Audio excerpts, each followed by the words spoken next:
Hey guys, we are in the basement and today we're going to do a John's Arcade on the road. That's right, we're going to get in the car, we're going to take a ride to one of my favorite places in the whole wide world, and that's the Funspot Arcade in Laconia, New Hampshire. Now, if you guys don't know what Funspot is, well, you know, it is the world's largest arcade, and I've been there plenty of times and I've done a whole bunch of videos, and actually, if you're not familiar with Funspot, I really recommend seeking out my like 30-minute review of Funspot because it's an all in-depth review of the entire arcade, and really it's an awesome place. But today we're gonna go up there to talk about one game specifically, and this is a game that I wanted to get down here for some time, and I'm just not sure if it's a game that I really love, but it's a game that was released in 1980 by Stern Electronics. Now, this is not really the same Stern company that exists today that makes pinball machines. This is actually a company that was started by Gary Stern's father. Now, Gary Stern runs Stern Pinball. Gary Stern's father started Stern Electronics, which I think started in the 50s or 60s making pinball machines, and then by the 80s, by the time the 80s came around, you know, arcades were, video games were all the rage, and so they got into the game and they came out with Berzerk, and it was probably, without a doubt, their biggest hit. And it's a really cool game, but the game has some weird hardware issues. It's actually a really hard game to own because the boards, there's like, 4 different boards in it, and if one of them goes bad, it's kind of a maintenance nightmare.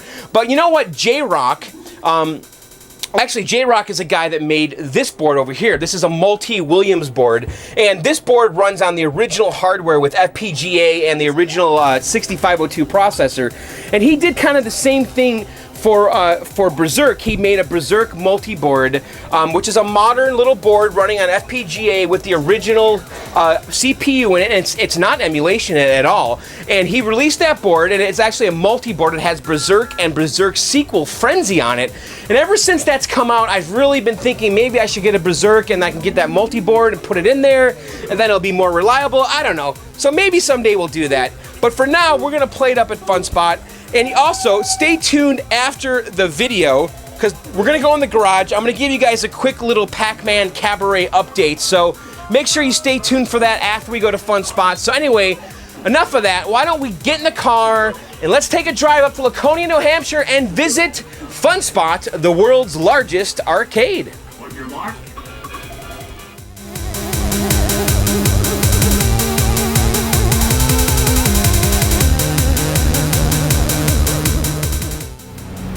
Alright guys, we are at Funspot, and let's go in and play us some Berzerk. This was a game that when I was younger, I never really got into. It's one of those games that was just too hard for me to play, but was a cool game. For some reason, I didn't really encounter Berzerk that much when I was a kid, but it's still a cool game. It's ultra classic. I mean, it is such a classic, to me, iconic game. So let's go over here and let's check it out. And they have it hiding down here in this kind of midway and Stern row. You can see Funspot's got all of the Stern cabinets here lined up. Same profile on a lot of them. But anyway, Berzerk is over here. And this game was created by Stern. Not the same Stern pinball company that exists today, but has some of the same roots. Gary Stern's father actually started Stern Pinball in like the 70s, or I don't know really when exactly, but in the 80s they branched out into video games, and this is one of the games they released, and probably the best and most popular game they released. It was Berzerk. They also did like Scramble and what else? Frenzy, which was the sequel to Berzerk. So cabinet is pretty cool. The artwork, like, I love that guy right there. The marquee, it's very iconic. It's a very hard game to keep working. The board set is very complicated. And actually, J-Rock, who did the multi-Williams board that I have, is doing a modern replacement for this using FPGA, so it's not emulation. That's going to have Berzerk and Frenzy on one modern board that you can plug directly into this harness. So with an adapter. So anyway, this is a cool cabinet. This is not the original joystick. The original joystick was what they call the bat style joystick, and it was much taller. But I guess those joysticks break because I think they're optical. So a lot of people have replaced them with these micro switch joysticks right here. So all right, why don't we set up the tripod and let's show you guys how Berzerk plays. Okay guys, we have the tripod set up here. Let me show you guys the controls really quick. The game basically has a joystick, 8-way this is. Originally it had the bat style joystick, which was an optical joystick. I think it had optic sensors instead of switches, and I believe it had unlimited range. I'm not really sure, but it was not a micro switch joystick, it was an optical joystick, and this one was replaced here with a micro switch 8-way, and then it has fire buttons here, and also 1-player and 2-player start. So, okay, let's throw a token in the game here. Let's give this a shot. This was a game I was never good at. All right, so basically what's going on here is we are this guy and we are in a room full of robots. We need to shoot as many of them as we can, and before Evil Otto shows up, who is this bad guy that we cannot kill, who's going to basically force us to leave the room. Right there. He will chase you till you leave. And I guess the programmer made the ultimate bad guy in the game a smiley face to kind of be ironic. Because in the late 70s and 80s, the Have a Nice Day with the smiley face pins was really popular, and I think he was just kind of sick of that whole movement. So he made the smiley face. Intruder alert, intruder alert. This killer in the game that you cannot hurt. So we can shoot him all we want. He won't die. Get out of here. And I guess this game has 64,000 different rooms, and I don't think anyone's seen them all.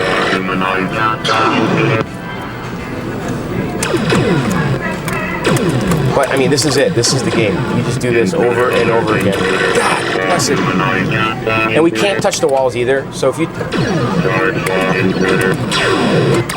And originally, this was going to be a black and white game. And it was right around the time when the color games were becoming so popular. And so they decided to make it a color game at the last minute. And you could tell, though, that this would have been a black and white game because the graphics are so simple. And the characters, the sprites are all just one single color. They really didn't use color very well at all in this game. Intruder alert, intruder alert. So Otto is really coming quick. So, all right, I mean, that's it. You know, that is Berzerk, and it is that over and over and over. It is rinse and repeat, but it is a pretty cool game, I have to say. I'm not like the biggest fan of it, but I respect it. So there you have it. That is Berzerk by Stern. All right, guys, let's go back to the basement.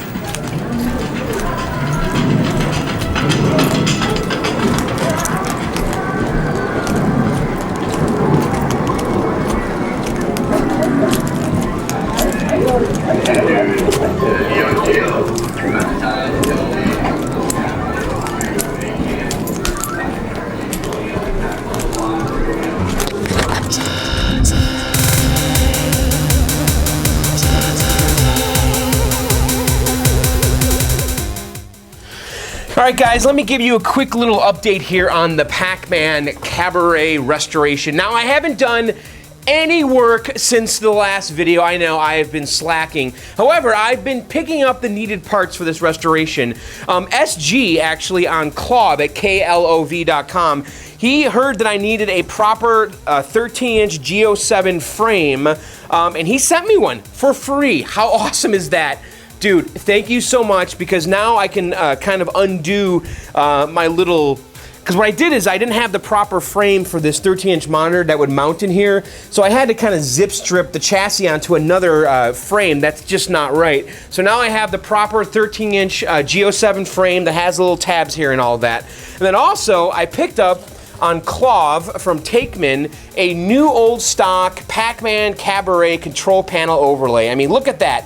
This is original, guys. This is not a reproduction. This is from 1980. It is the exact same one that's on here now, from the same year. It's just that it has never been used. I mean, how great is that? I mean, sometimes you get lucky and you could find these new old stock parts, which I prefer, of course, over reproduction. So when we get to the control panel restore, which is going to be pretty soon here, we will have an awesome, nice, brand new overlay to put on, and I cannot wait because that's going to look really sharp, isn't it?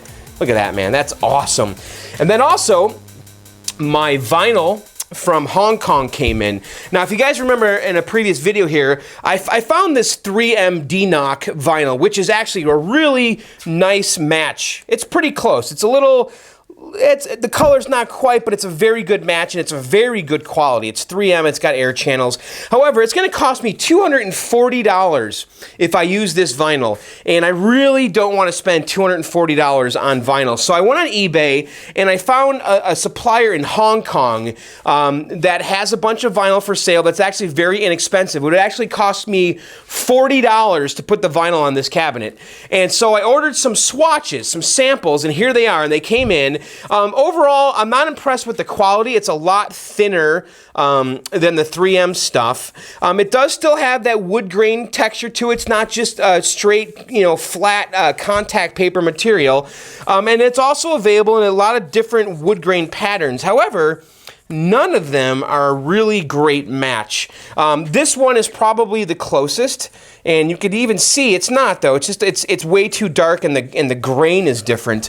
There's some others here, and I tried them all, and I can't find one of them that is like the perfect match like I did with the 3M stuff, and I'm a little bummed by that, to be honest. This one here is probably the closest match, and even looking through the camera here, you can see it's not. But the problem with this one is it doesn't have the wood grain. It has like this weird texture to it, so I'm not sure what I'm going to do. I think I'm going to probably order the stuff from Hong Kong. I'm thinking this is the one I'm going to go with right here. And you know what? It's going to cost me $40. I mean, it's going to save me so much money. And it's not an exact match, and I don't know what to do here.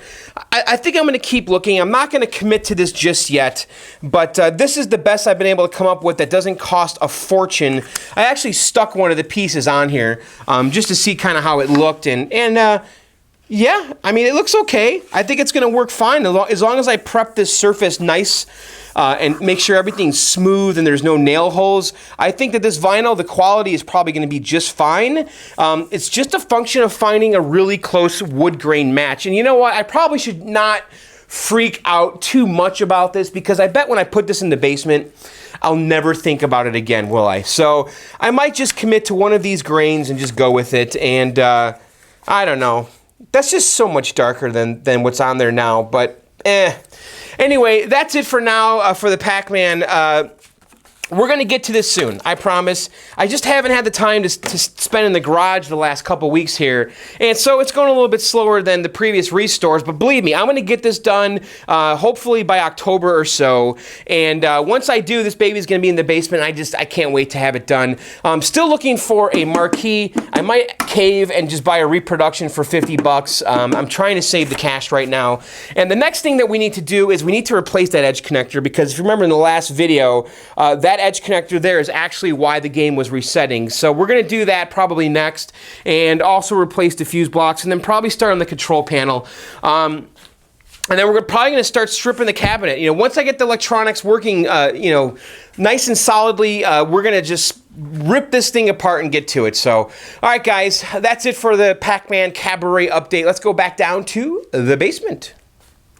All right, guys, there you have it. That was Berzerk, and a little bit of an update about the Pac-Man Cabaret restore. So I hope you guys enjoyed this week's video, and I want to remind you guys that I am doing a podcast now called Arcade Outsiders. If you go to arcadeoutsiders.com, you can download the shows there. It's on iTunes, it's on Stitcher, it's everywhere, and we do the show live every Tuesday night at 11 p.m. Eastern on the All Games Radio Network, which is allgames.com. And then also, I do want to remind you guys that October 19th I will be doing a live podcast in Boise, Idaho at the Grinkers Grand Palace Arcade. That's right, Arcade Outsiders, me and my co-hosts, Joe and Fetish Boy. We're going to be going to Boise, Idaho, believe it or not, and we're going to be doing a live podcast. I'm going to be doing John's Arcade videos. We're going to have a high score contest.